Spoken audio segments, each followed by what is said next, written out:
Hey guys, welcome back to Pretty and Unfiltered. Today's episode is what, 13?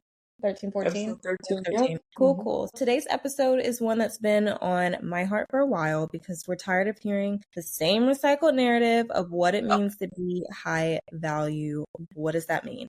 Because everything that I'm seeing today's age is the designer bags, the perfect body, the man with money. Like, okay, but let's be real. There's so much more to us than what we look like or who we date. Today, we're unpacking what true high value looks like, the version that has nothing to do with labels or lifestyle, everything to do with who you are when no one is watching. Let's get into it. Do you want me to start or are you going to kick us off? First of all, really great topic, great intro. I'm going to let you kick it off.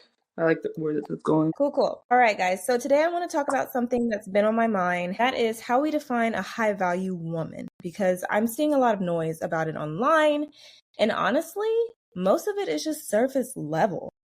I guess, Jada, what does high value mean to you before we get into it? What do you think the disconnect is with what the mainstream definition of high value woman is? To me, a high value woman is one who's grounded. When she's grounded, she protects her energy. She doesn't betray herself to fit in and doesn't need to perform her worth. She just kind of lives it. It's more about emotional discipline, boundaries with softness, and making sure you're not losing your edge while you are living that sort of high value life and not needing to be chosen to feel enough. A lot of this day and age, I see that everyone is looking for validation. A lot of people are looking for validation. And a lot of people, especially on social media, you just see a whole bunch of flashing designer bags. And it is okay, guys, to get to a point where you're like, hey, I earned this. Like, this is what hard work does. This is my hard work that paid off. I can get that and I can follow along with that. But with everyone doing it, there's an incorrect narrative that you see across platforms because everyone wants this. Everyone is saying, hey, this is what high value looks like. And then we have younger generations who are looking at those things and saying, well, if I have this, this, and this, I am a high value woman, you know? What is your definition? Because I always say we're not here to flex, we're here to embody. Yeah, no, I agree. My definition of high value, whether it's man or woman, is someone who knows themselves well and is so grounded in who they are and in their identity that they don't need external validation. Typically, yes, these people are high achievers. They have the accolades, they have the money, they have the looks, they have the health to prove it. But it's also in their social circles. They have friends who are at equal or greater value. They're helping others. They're selfless. And they have all these qualities that money can't buy. A lot of people think, oh, high value man because he drives a Lamborghini and he has this booming, burgeoning e-commerce job. Or for women, it's like she's a boss babe and she has these BBL. She has this face job and she just looks perfect, but behind the scene, like, bottom line, high value is something that's not, it's not physical, it's spiritual, it's internal. And that's where I think the misconception is, because people think there's a look to high value when really it's something that can be sensed without any physical attributes to go with it, really, because it's not a height, it's not a weight, it's not a tax bracket, it's not a look, it's what you embody. Right. I love how you point that out because so many people, especially now in society, they're like, oh, well, I'm looking for a high value man. I'm looking for a high value woman without really taking the step back to say, okay, well, what does that actually mean? Because everyone is wanting something. What does that actually mean? I think a lot of women are starting to realize the real glow up isn't about a man or luxury labels. It's about coming back home to yourself. That is the hardest thing in life to do. As you get older, we go through things. Certain situations change who we are. Some things leave scars and trauma build up. But the main thing is coming back home to yourself. That is the goal. The goal in life, and I actually just made this quote a few days ago. The goal in life is to figure out how you can give back to this world. That is the goal in life. Once you figure that out, that goes hand in hand with your talent that God has given you. That is really, honestly, that's high value to me. You know, you can have it all, the high value markers, and still feel empty if you're not rooted in your own power. I want to ask you a question because I know we've probably all been here at one point, but have you ever felt pressure to look or act a certain way to feel high value? Yes, but you pointed out a really strong point with the Mm-hmm. idea of being high value is about coming home. A lot of people think, again, they focus on goals and they think high value is a destination. It's a title that you achieve by going toward everything other than who you truly are within. But it's about not looking for the external validation, whether it's from people, whether it's from titles, whether it's from a net worth or a bank account balance. It's about being at peace with yourself. You can sit in solitude. You can, and you can sit in silence. You Mm-hmm. don't need substances or anything. Granted, everyone has their vice, but I think the highest level of humanity each individual can reach is being able to be fine within themselves without something on the outside, whether it's drugs, whether it's sex, whether it's friends, or whether it's people who are actively validating you. While it's nice, right? It encourages us, it keeps us going, but it's Mm-hmm. more of a matter of being able to be fine with yourself. Yeah, you're totally right. A lot of those things that you mentioned, yes, they're so nice, but when we're looking at let's be high value, let's grow, let's self-improve. A lot of those things just feed your ego and not your soul. That is so important to recognize because feeding our soul is so nice. The sacrifice of actually surrounding yourself with people, they're not just feeding your soul, they're not just feeding your ego. They're actually genuine people that are giving you feedback when maybe you're on the wrong path or things that maybe they can say, okay, this doesn't align with your character or your future that you're building for yourself. So I'm going to say, cut that out, Like those are the type of friends that you want. Friends that are going to be genuine.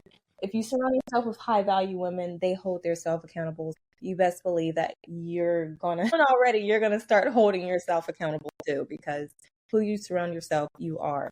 Back to the question, have you ever felt pressure to look or act a certain way to feel valuable, and what did that look like? Absolutely. Definitely growing up, you go from like middle school ages when you start to notice physical changes in your body. You start to see what the boys like. That kind of pressure starts to apply. Whether it's girls Yeah. who wear bras, that bra strap is like your rite of passage. Like you're that girl. Okay.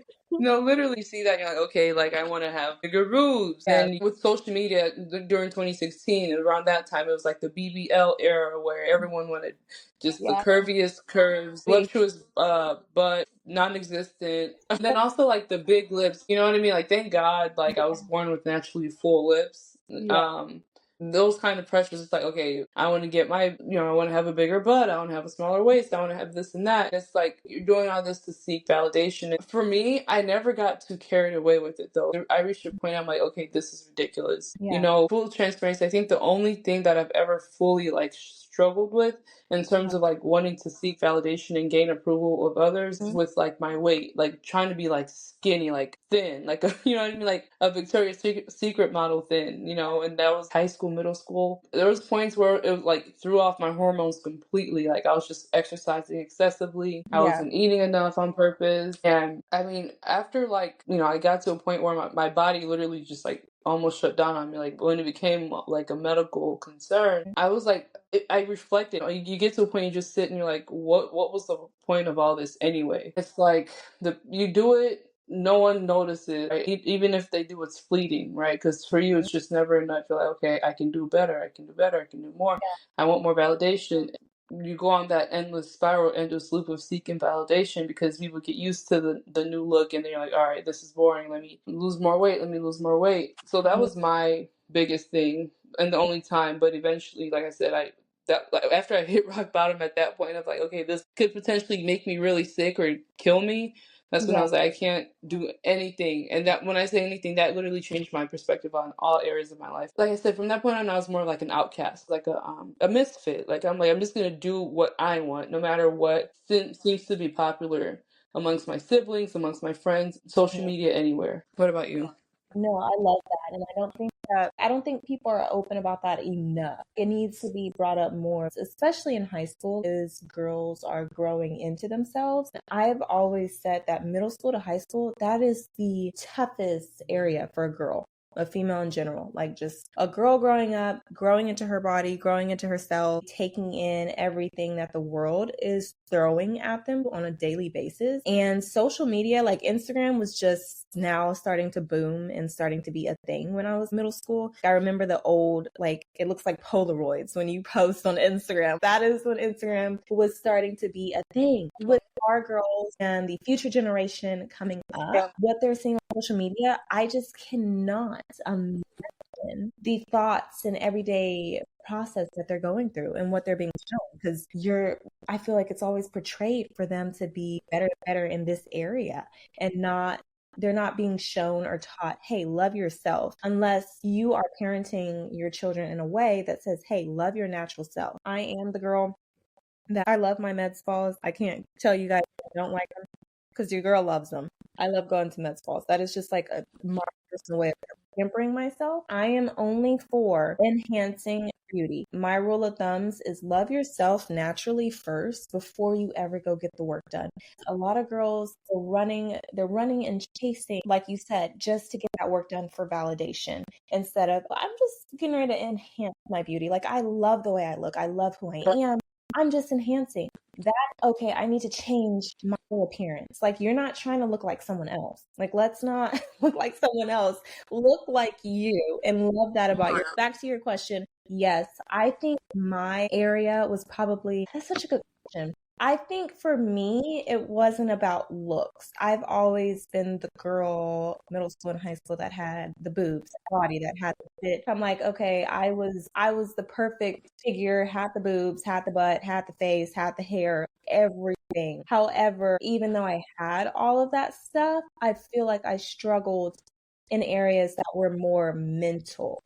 On the mental side, like, I was really down on myself. My parents were, separated, and a lot of my friends, their parents were together. I felt like the outcast in that area. Then also, I went to a school where, I mean, it's literally built on money. I mean, some people, their first cars were Maserati. And coming from a single parent household where my mom, she's really working to get me through this private school, which I'm so thankful to my mother for that. But, working and stuff of that nature, like, I wasn't driving your latest Lamborghini or your Maserati. I definitely didn't have a two-parent household. I really struggled, and I was more to myself. Not only did I not have those things, I also didn't have a circle that I stuck to. It was more like I was the person that was jumping from circle to circle to circle, kind of trying to find my fit in. Where do I fit in? Who are my girlfriends? How do I fit in? I feel like I said, being such a young age where I had the double D's, I had the butt, I ran track, so I had the figure, I had the hair, I had the looks. A lot of females weren't positive to that. I can tell you countless amount of times where I found out, like, this girl blocked me on everything. She also blocked me on everything from her boyfriend's page, even though her boyfriend would be just nice and say hi to me in school. And that's all that I wanted, just to be like part of some type of group. Now, fast forward to years now, here I am, and I'm so happy that I look back and say, okay, maybe I wasn't meant for a group. I was never meant for a group or a posse. I was meant to be my own self, because I am just walking in the path that God has for me. I am my most powerful self. Now I've come to really be thankful for that. Go back to a girl that's in high school and middle school and just trying to fit in this world, and being just that innocent girl looking for some type of fitting. That's where I struggled the most. Did I answer your question?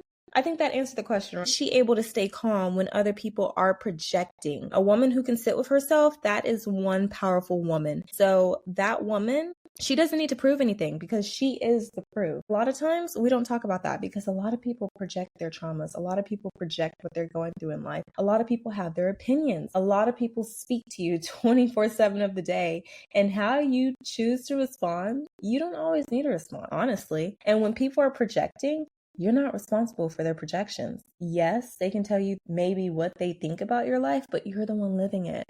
And that's how I feel about it. How do you feel about it? Do you have anything to add for that? I think one of the greatest indicators of a high value person is their emotional intelligence. That's how they respond to any type of pushback, whether it's an interpersonal type of conflict, whether it's with goals, any challenges you face on your personal journey. They're like non-crash outs. Like, they know how to, no, seriously, they know how to process and navigate challenges. Mm-hmm. Um, And whether it's people, whether it's haters, the higher you climb, whether you're getting hotter, richer, successful, fitter, there's going to be haters along the way. You don't catch these people, whether in social media or in person, like matching low energy. They're Right. not sounding off. They're not going off on people. They're not Right. involved in drama. They're emotionally intelligent. The reason being is because, which is going to be my second reason, image matters. They understand the value of personal branding. You are your own brand. The last thing they're going to be doing is standing somewhere in person or physically engaging in activities that diminish their value, their reputation. That's another key indicator. That's why, like, when people are like, oh, like this rapper or this celebrity got caught, in this drama, I'm like, that's not high value. They just are high net worth, but they don't know how to manage their conflict. Like, we're all human. We're all gonna have some type of adverse circumstances happen to us. But it's like, even if it's in public light, like there are celebrities that I'm like, okay, you handled that really well. The others, I'm like, now, why did you think that was a good idea? Even for publicity. Always keep that in mind. If you're someone who's aspiring to be high value, or you're trying to friends who may be also high value, that's something else to look at. How do they handle drama, whether it's private or public? That could be a big indicator. They could also tarnish your reputation. Totally agree. What you said brought up a memory to me. I'm reading this book right now, and it reminded me something that I read. And it's a really nice book. I'm loving it so far. It is basically this lady that she's gone through life and she gets letters and she responds to those letters, and people kind of look to her for guidance and wisdom. And she's not a counselor, therapist, life coach, nothing of that nature. She is an author, and people trust her to be able to write to her and ask her these questions. She wrote a book. It's basically a book full of people writing to her and her giving responses. No one's name is put out there. It's all confidential, but this one guy wrote to her, and I think he lost his brother to suicide, and he went through surgery, and he started taking these pain pills, and he got addicted, and he's a business owner. He basically wrote to her and said, hey, I am addicted to pain pills. This is what's going on. My marriage is falling apart. We have kids, and I don't want to go to AA, which is Alcoholic Anonymous, if you guys have never heard about it. And I encourage you guys to do research on it, because I'm not going to get deep into that. Alcoholic Anonymous, or NA, Narcotic Anonymous, which you guys Google both of those. But he was like, I don't want to go to those support groups because I'm a business owner and that might ruin my reputation. For one stance, I saw where he was coming from, but the other stance, I was like, you don't realize you're being high value of even being self-aware that you have an addiction, that you want to get better. That is something that so many people with addiction, they don't even process that. They don't think straight enough to process, I have an addiction and I need help with this. For a person to reach out and say, I have an addiction, that's stemming from high value. Like, that's a high value individual. Someone saying, hey, I'm struggling with this and I need help. And going to an actual meeting that holds you accountable, that you can go and sit with a group of people that support you and people that are going through the same thing, that is high value. And I think a lot of people look at that like, maybe he has a problem or it tarnishes his name. No, that's someone that is saying, hey, I'd rather get help and better myself than continue going down the same path that I've been going down. That was just the important thing that you reminded me of, and I love that. But guys, if you've ever felt like you don't fit into this curated definition of high value, take your power back, rewrite it. Be the woman whose presence says everything, no label needed. Of course, we all go through things as we grow up. We go through different situations. We go through trauma. We go through things that just shape us as a person. It is never too late to look yourself in the eye, get disciplined, and say, hey, I got this. I'm going to do this. This is what I'm going to reflect on. This is how I'm going to grow myself. I encourage you guys to do that. That is all I have for today. Gigi, do you have anything else to add? One last thing I wanted to share is emotional intelligence is good to have, internal validation is good to master. Above everything, being able to be self-aware, to understand where you fall short and own up to it. That is like the first step in anything. Okay, Yep. without feeling ashamed. Because in Jada's example, she mentioned the guy who was ashamed to go to therapy. It's obviously not something that you want to brag and boast about, but when it's necessary, you have to put your ego aside. Again, that's part of being self-aware. You understand what's but what's beneficial and what's detrimental. And yes, while going to therapy may bruise your ego, overall it's going to help you in the grand scheme of things, overcome that addiction, repair your marriage, forge new healthy relationships with the people you meet there. So when it comes to being high value, guys, because we know so many people, oh my goodness, that are well off, that are wealthy, that are popular, but behind closed doors, people are not truly happy. Yeah.